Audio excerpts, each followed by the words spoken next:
अस्सलाम वालेकुम एवरीवन। आज हम डिस्कस करेंगे आरबीसी इंडेक्सेस। आरबीसी इंडेक्सेस वो वैल्यूज़ होती हैं जिसकी मदद से हम डिफरेंट एनीमियाज को क्लासीफाई करते हैं। कोई भी एनीमिक पेशेंट हमारे पास आता है तो हम इन आरबीसी इंडेक्सेस की हेल्प से मालूम करते हैं कि उसको किस टाइप का एनीमिया है। इसको डिस्कस करने से पहले हम कुछ packed RBCs. So what are packed RBCs? These are RBCs which have been removed from the blood. जब हम ब्लड से RBCs को रिमूव करेंगे तो उन RBCs को हम कहते हैं पैक्ड RBCs। दूसरा टर्म है हमारे पास packed RBC, packed cell volume, packed cell volume PCV and it's the volume of RBCs। ये RBCs का वॉल्यूम है टोटल जो ब्लड हमारे पास अगर गिवन वॉल्यूम ऑफ ब्लड है या टोटल ब्लड है तो उसमें RBCs का वॉल्यूम जो है उसको हम कहेंगे packed cell volume. Just RBCs का वॉल्यूम है ब्लड में उसको कहेंगे पैक्ड सेल वॉल्यूम। उसके बाद है हेमाटोक्राइट। व्हाट्स हेमाटोक्राइट? हेमाटोक्राइट क्या होता है? Haematocrit is a ratio of packed cell volume to the total blood volume. ये टोटल ब्लड वॉल्यूम में आरबीसीज का जो पैक्ड सेल वॉल्यूम है उसका जो रेशियो बनता है उसको हम हेमाटोक्राइट कहते हैं और इसका नॉर्मल वैल्यू होता है 45%। 45% इसका मतलब है कि टोटल ब्लड हमारे पास मौजूद है उसमें 45% आरबीसीज होते हैं हेमाटोक्राइट। इसके बाद हम आएंगे हीमोग्लोबिन के नॉर्मल लेवल पे। मेल्स में हीमोग्लोबिन का नॉर्मल लेवल 13 to 17 ग्राम पर डेसीलीटर, ये मेल्स में। और फीमेल्स में मेल्स के कंपैरिजन में थोड़ा सा कम होता है, 12 to 14 ग्राम पर डेसीलीटर।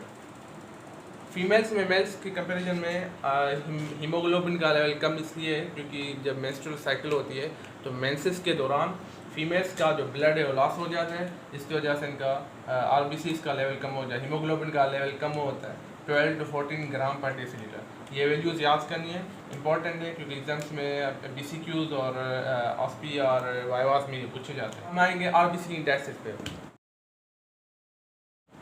आरबीसी इंडेक्सेस में सबसे पहले mean corpuscular volume, MCV, mean corpuscular volume. तो it's the average volume of the RBCs का एवरेज वॉल्यूम, जिसकी मदद से हम आरबीसीज को क्या साइज जो है मालूम कर सकते हैं कि अगर वॉल्यूम ऑफ द आरबीसी ज़्यादा होगा तो आरबीसी का साइज भी ज़्यादा होगा, और अगर वॉल्यूम ऑफ आरबीसी कम होगा यानी कि एमसीवी का वैल्यू कम होगा तो आरबीसी का साइज भी कम होगा। तो नॉर्मल वैल्यू कितना है आरबीसी एमसीवी का? 82 to 96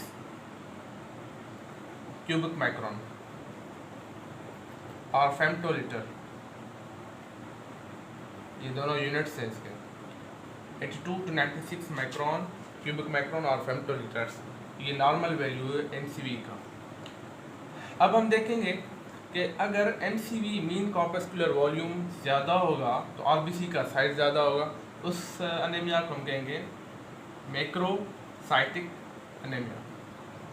macro means large, cyte means cell, तो लार्ज सेल यानी कि आरबीसी का जो साइज है वो इंक्रीज़ हो जाएगा। अगर इसका वैल्यू 96 से इंक्रीज़ हो जाता है, 96 से वैल्यू ज़्यादा हो जाएगा तो आरबीसी का साइज भी इंक्रीज़ हो जाएगा और इसको हम कहेंगे मैक्रोसाइटिक एनीमिया। और अगर ये वैल्यू जो है 82 से कम हो जाता है, 82 से डिक्रीज़ हो जाता है तो आरबीसी का वॉल्यूम कम हो जाएगा और आरबीसी का साइज भी डिक्रीज़ हो जाएगा, इसको हम कहेंगे microcytic anaemia. Micro means small, तो माइक्रोसाइटिक एनीमिया में आरबीसी का साइज जो कम हो जाएगा क्योंकि उसका एमसीवी वैल्यू और वॉल्यूम कम हो जाएगा। और अगर ये वैल्यू नॉर्मल रेंज में 82 to 96 रेंज में तो इसको हम कहेंगे नॉर्मोसाइटिक एनीमिया। तो ये 3 टाइप्स ऑफ एनीमियाज हो गए on the basis of value of MCV, mean corpuscular volume. अच्छा,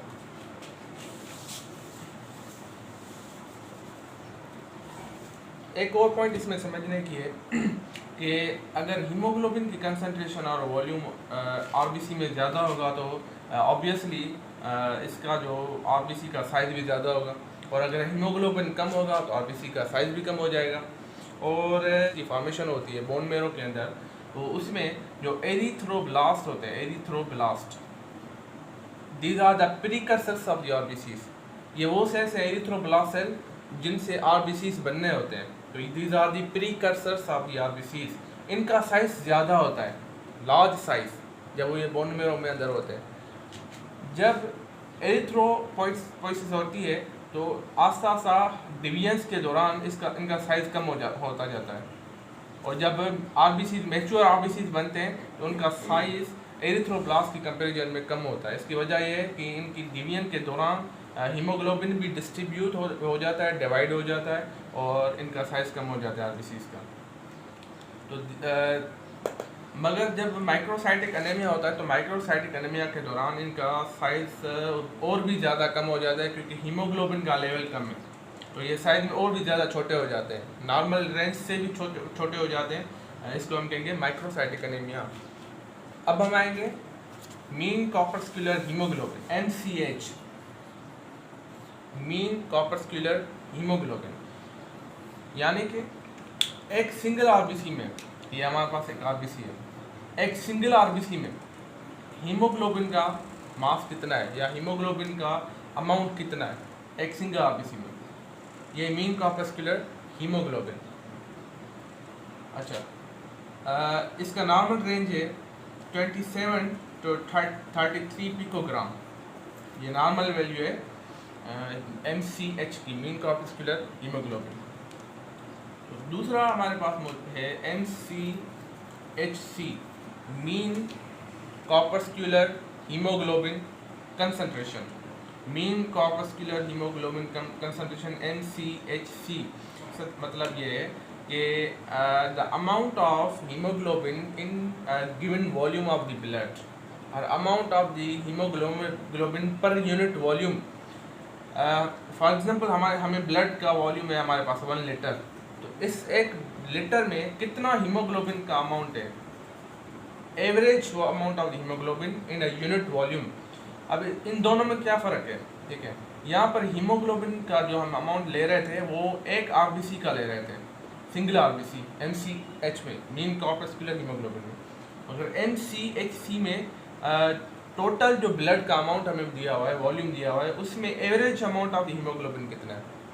इसका नॉर्मल रेंज है 33 to 37 ग्राम पर डेसीलीटर, 33 to 37 ग्राम पर decilitre the normal value of MCHC।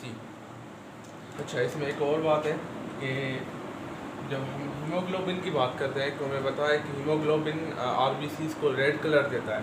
RBCs का ब्लड का जो रेड कलर है वो हीमोग्लोबिन की वजह से। तो जब हीमोग्लोबिन का कंसंट्रेशन नॉर्मल होगा तो आरबीसी का जो कलर होगा वो भी नॉर्मल रेड कलर होगा या पिंक कलर होगा। अगर जब हीमोग्लोबिन का लेवल नॉर्मल से कम हो जाएगा तो आरबीसी का जो कलर है वो भी थोड़ा सा लाइट कलर हो जाएगा, डिम कलर हो जाएगा, और वो पूरा रेड या पिंक कलर नहीं होगा, तो थोड़ा सा वाइटिश दिखने लगेंगे हमें आरबीसीज, क्योंकि हीमोग्लोबिन का लेवल कम हो जाएगा। तो उस कंडीशन को, उस अनेमिया को हम क्या कहेंगे, अगर नॉर्मल कलर है तो हम उसको कहेंगे normochromic. Normo means normal, chroma means colour, normochromic means normal colour of the RBC. अगर हीमोग्लोबिन की कमी की वजह से आरबीसी का कलर कम हो जाएगा, डिम हो जाएगा, लाइट कलर हो जाएगा, तो हम इसको कहेंगे हाइपोक्रोमिक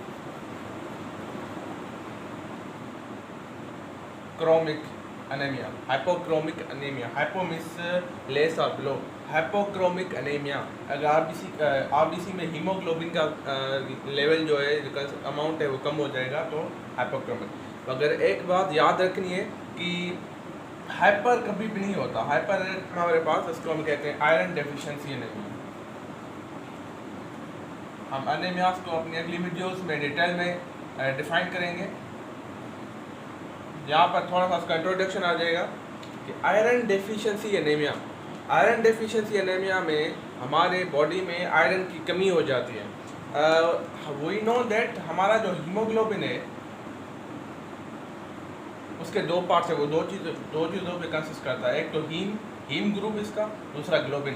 ग्लोबिन तो है हमारी protein, globin is protein, but heme is iron containing part. This heme is iron containing part. It is consist of the iron. So इसका मकसद ये मतलब ये हुआ कि हमारा जो हीमोग्लोबिन है उसको बनने के लिए आयरन इंतहाई ज़रूरी है। तो जब हमारी आयरन डेफिशिएंसी हो जाएगी बॉडी में तो ये हीम ग्रुप नहीं बनेगा, जिसकी वजह से ये हीमोग्लोबिन भी नहीं बन पाएगा। आयरन डेफिशिएंसी की वजह से, Fe डेफिशिएंसी की वजह से हीमोग्लोबिन नहीं बनेगा। तो इसमें दो कंडीशंस होंगी। हमें जो पेशेंट की कंडीशन मिलेगी, जो RBC का स्मीयर हम बनाएंगे तो उसमें हमें जो चीज़ मिलेगी वो कुछ इस तरह होगी कि हमने जब डिस्कस किया कि अगर हीमोग्लोबिन का लेवल लो है तो RBC का साइज़ कम हो जाएगा, नॉर्मल लेवल से RBC छोटे होंगे, तो हम इसको कहेंगे माइक्रोसाइटिक। माइक्रोसाइटिक क्योंकि हीमोग्लोबिन लो है और साइज RBC का कम हो जाएगा, माइक्रोसाइटिक। और उसके अलावा जो हमने अभी डिस्कस किया कि अगर हीमोग्लोबिन कम है तो उसका कलर भी लाइट कलर हो जाएगा, तो इसको हम कहेंगे माइक्रोसाइटिक हाइपोक्रोमिक एनीमिया। ये हमारा हुआ माइक्रोसाइटिक हाइपोक्रोमिक एनीमिया।